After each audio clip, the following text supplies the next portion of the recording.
हमारे पसंद था कि बिहार का डिप्टी सीएम बन जाने का, लेकिन हमने नहीं बना। हमने नीतीश कुमार पे भरोसा करके उनको हमने मुख्यमंत्री बनाने का काम किया। उसके बाद हमने मंत्री बना, और कोई मंत्री मेरे पर मेहरबानी नहीं किया। ये मंत्री मेरे दम पर बिहार में 30-32 मंत्री बना, उसमें से एक मंत्री बना।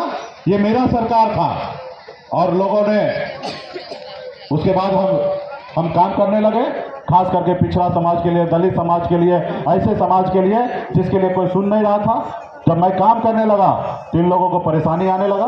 देखा कि एक अति पिछड़ा का बेटा पूरे बिहार में अपने लोगों को जगा कर इतना लड़ाई लड़ा कि एक समय आया कि भाजपा जैसे इतने दुनिया के सबसे बड़े पार्टी, राज्य के सबसे बड़े पार्टी, उसको झुकना पड़ा मुकेश सहनी के सामने में, और 11 सीट और 1 एमएलसी देना पड़ा।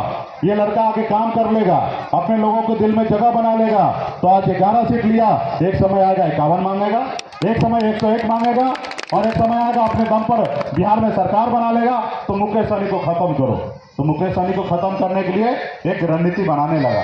इसलिए 15 महीने का एमएलसी पहले तो चालाकी से बनाया, ताकि 15 महीने में ये विचार करेगा, इनको डराएंगे कि तुम हमारा नहीं होगे तो तुम्हारा पावर छीन लेंगे। तो पहले ये 15 महीने का एमएलसी बनाया। उसके बाद कहने लगा कि सहनी जी आप पार्टी विलय कर लीजिए, हमारे साथ आ जाइए, और 2025 में आपको मुख्यमंत्री बनाएंगे, अति पिछड़ा का बड़का नेता बनाएंगे। हमने कहा भैया हम मुंबई से मुख्यमंत्री बनने का सपना देख के नहीं आए, हम देखिए वो सपना देख के आए हैं कि हमारे लोगों का भला हो, हमारे लोगों का आरक्षण हो, ये सपना देख के आए हैं। हाँ, ये आरक्षण लागू कर दीजिए तो इस पर विचार करेंगे। और ये पार्टी हमारा थोड़े है, ये पूरे बिहार के संपूर्ण निषाद समाज के, अति पिछड़ा समाज के, बिन बेलदार दुनिया मला सभी ने खून पसीना बहा के पार्टी बनाया है। आप इनके एजेंडा पूरा कर दीजिए।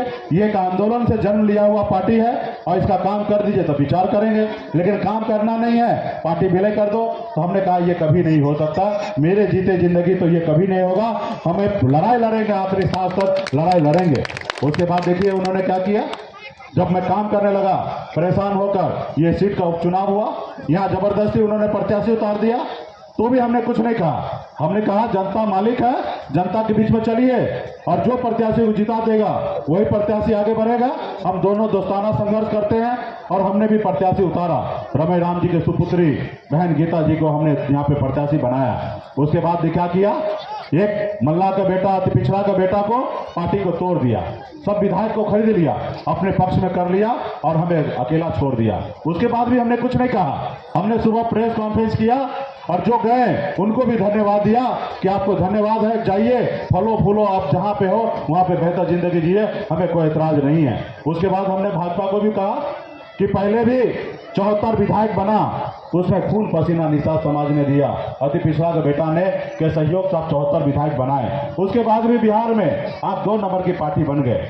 आज चलो आपको मुबारकबाद हो कि आज 1 नंबर की पार्टी बने। वीआईपी पार्टी को, सनत मल्ला को पीठ में खंजर भोंकने के बाद अगर 3 विधायक लेने से अगर 1 नंबर की पार्टी बने, तो चलो उसके लिए भी शुभकामना आपको देते हैं, और हमने उसको शुभकामना दे दिया। उसके बाद ये लोग कहने लगा कि नैतिकता के आधार पे आपको, आपके विधायक चले गए तो आपको इस्तीफा दे देना चाहिए। हमने कहा भैया हमारे विधायक कोई लंदन नहीं चले गए या किसी के साथ भाग नहीं गए, वो तुम लोगों ने भगा लिया है। एक बार तेजस्वी के पास जाता तो समझ में आता कि विपक्ष में चला गया। तुम सत्ता में रहकर, तुम दोस्त होकर, पीठ में खंजर होकर, और हमारे विधायक को खरीद लिया, और तुम हमको निष्ठा की पाठ पढ़ा रहे हो। ये सरकार हमारा है, हमने बनाया है।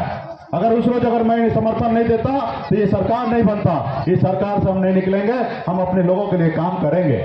लेकिन इन्होंने क्या किया, हमें बर्खास्त कर दिया, क्योंकि आज इनके पास पावर है। ये मेरे घर से मुझे बाहर कर दिया, तो हमारे पास दूसरा ऑप्शन नहीं है साथियों। हमारे पास लड़ाई लड़ने के अलावा कोई ऑप्शन नहीं है। हमारे पूर्वज भी लड़ाई लड़े, आज हम भी लड़ाई लड़ रहे हैं, और आने वाले समय में आप लोगों को भी लड़ाई लड़ते रहना है। क्योंकि कुछ लोग जो लड़ाई लड़ते हैं हम पे राज करने के लिए, और हम जो लड़ाई लड़ते हैं अपने हक अधिकार के लिए लड़ाई लड़ते हैं। तो इसलिए साथियों, आपके हक अधिकार है, इसके लिए लड़ाई लड़िए। आज 90% आप रहने के बावजूद भी आपका सरकार नहीं है। आज एक लौता मुकेश सहनी अपनी ताकत दिखा के बिहार में अपनी सरकार बनाया है। आज आप लोगों का सहयोग है, आज मजबूती से यहाँ पे लड़िए और यहाँ पे चुनाव जीतिए।